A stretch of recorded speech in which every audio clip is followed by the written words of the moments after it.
As a principal, there are four major things that I used to really focus on. And the reason why I focused on these four areas was because I believed in the community.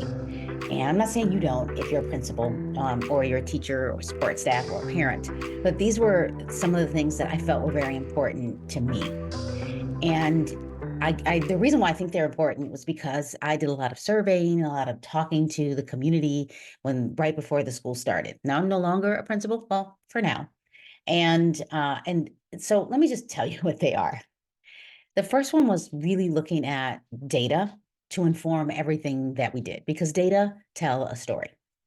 The other thing was building relationships, really looking at what is the relationship between you and the teacher staff, the support staff, the relationships between the support staff and teachers, the relationships between teacher student, the relationship between support staff student, the relationship between teacher parents, and if your support staff have access to the community as well, the relationship between your support staff and parents.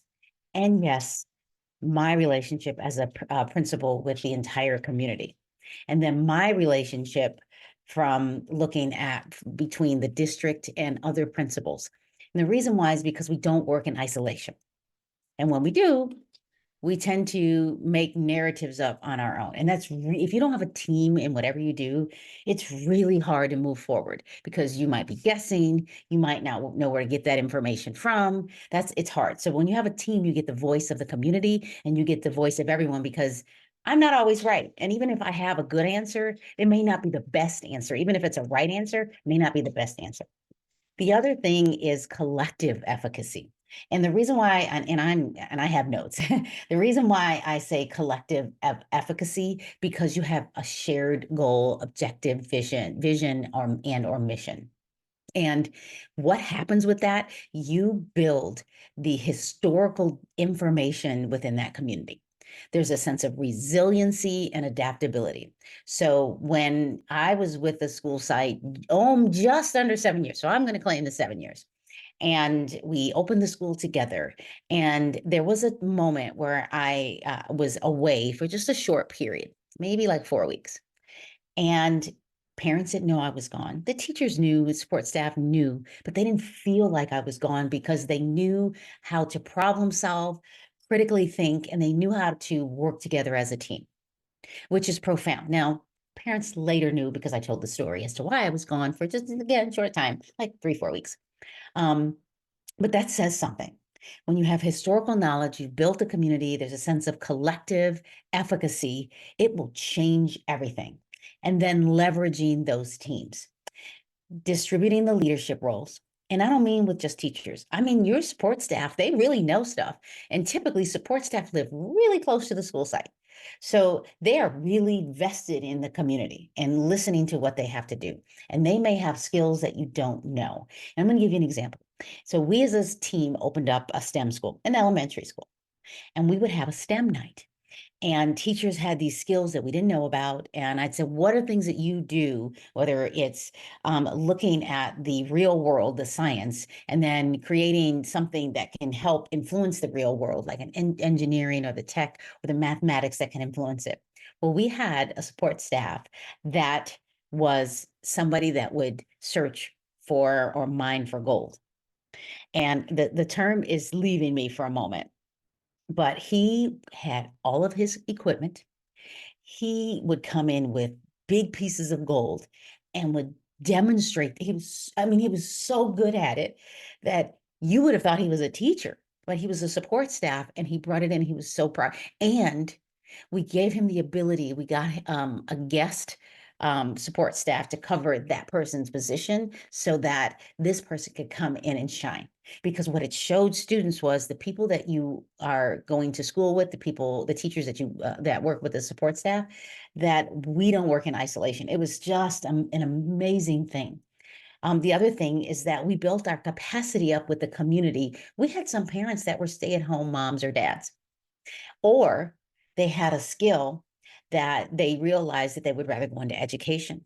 And we, as a team, created an environment where we would train these teachers, or the parents, and they became our guest teachers. They became our guest support staff, and they ended up working somewhere in the district, or they became teachers in other neighboring districts. So we built the capacity with just not just the collective efficacy, but we looked at the relationships and the team building.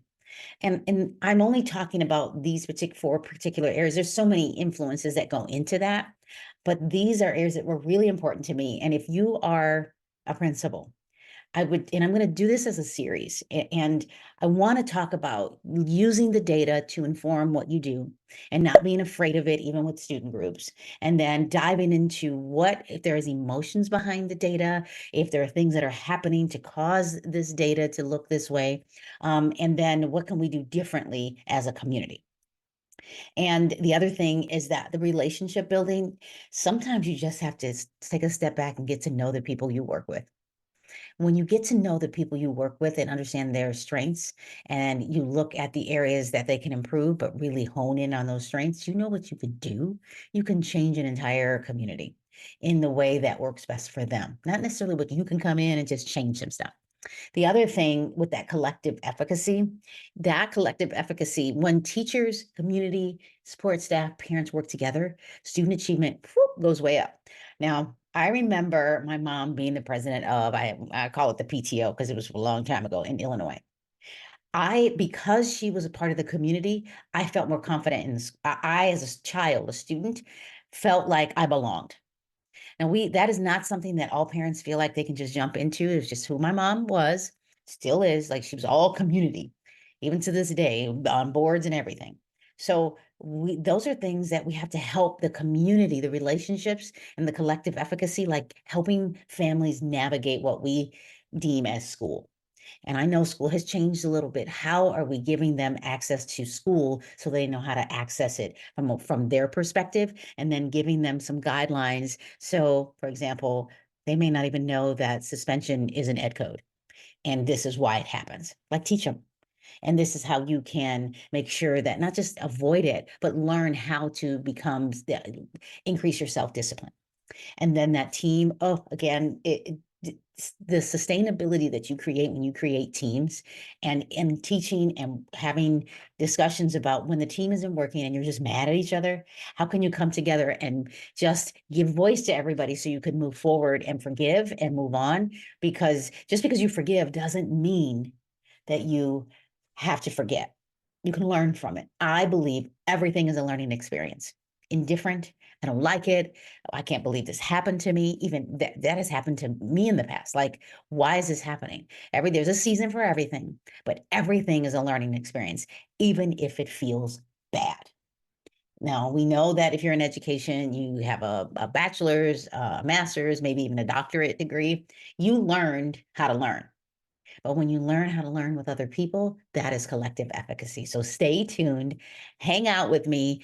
Yes, we're going to talk about AI, professional development. And for me, I'm going to jump back into my passion, STEM. And for those of you that like to get mad at me when I say STEM, I'm talking about what the National Science Foundation deems as STEM, what the Department of Education deems as STEM. And if you want to add other letters to it, you can, but I will define that too. So thank you for watching. Come back, comment, tell me what your thoughts are, like, and subscribe. Thank you so much for watching.